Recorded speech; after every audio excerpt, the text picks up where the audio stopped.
Dear Katie, so much has changed, even just since you've been away.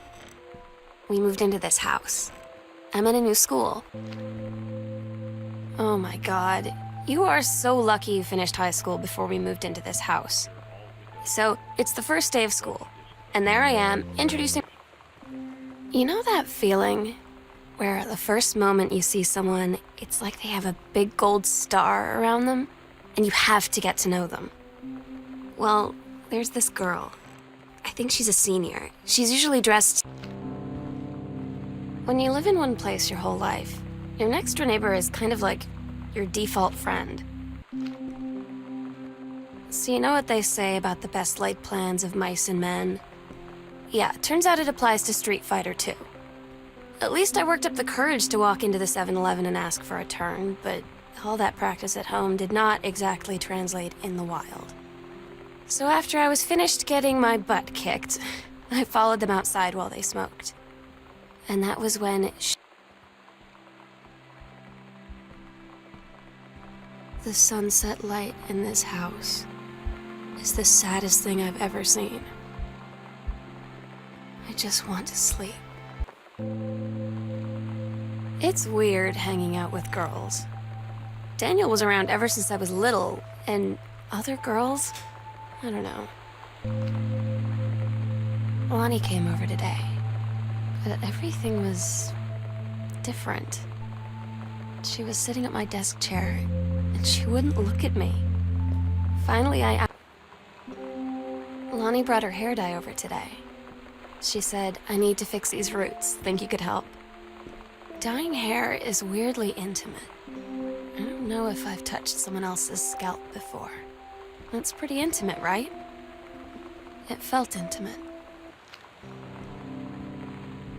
Sometimes you just have to lie to Mom and Dad. Like when Lonnie asked me to see a band with her and stay over at her friend's place in the city after. That's a lie to Mom and Dad situation. But it was so worth it. The girls on stage were just so loud and real and awesome. And everybody was moving together like one huge tide of sound. Between two songs, Lonnie leaned over and said, "How do you like your first show?" I was so happy. I felt tears starting in my eyes.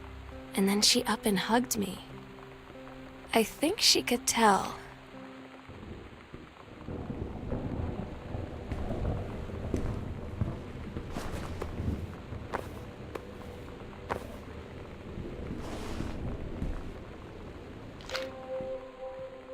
At Todd's brother's place after the show, there was only a futon to sleep on, so Lonnie and I shared it. The lights went out. I was turned toward her. My eyes started to adjust, and then I could see she was looking at me, too. In the dark, she smiled. My heart was beating so fast.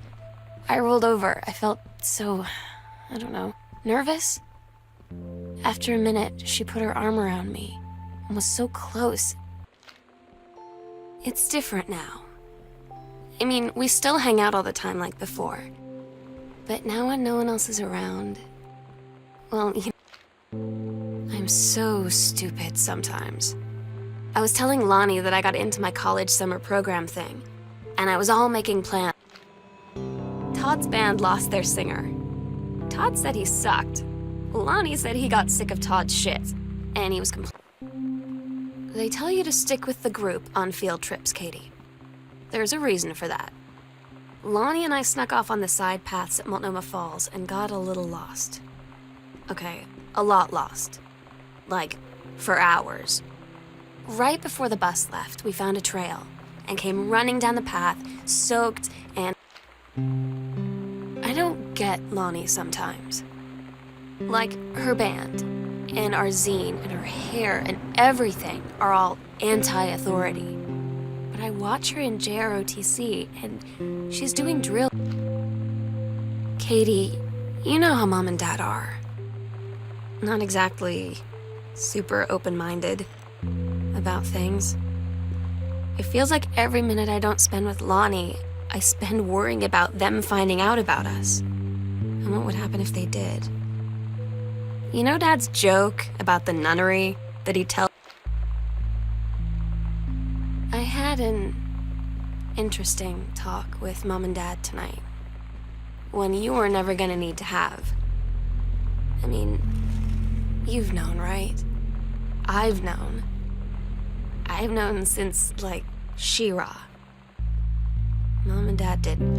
Lonnie had her going away show with her band tonight.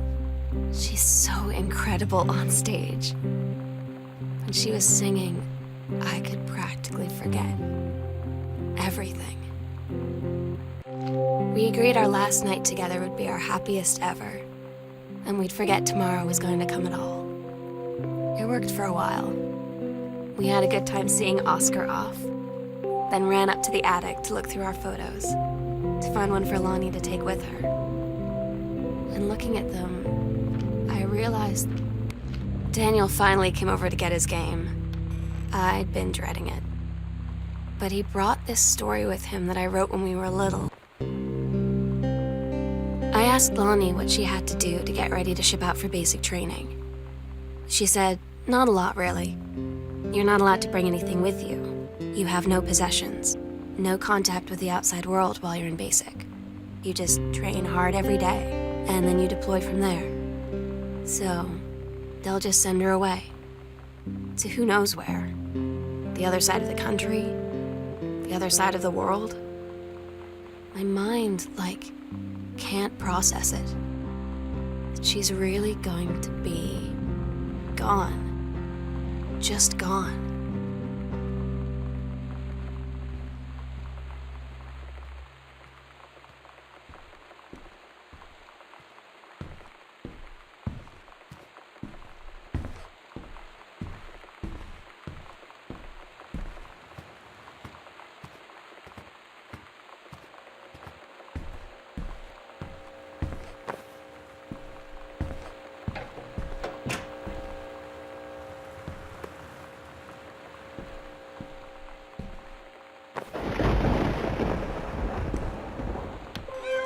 Meow meow.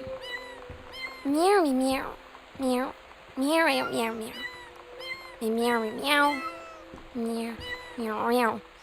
Meow meow meow meow meow meow meow meow meow. Meow meow meow. Meow meow meow meow. Oh my God. Katie, I fell asleep in the attic, in Lonnie and my old spot, and I missed the first 2 calls. I just barely caught the third one before the machine got it. And it was Lonnie, on a payphone. She'd been on the bus to basic, and she said she couldn't think of anything but me, and us, and the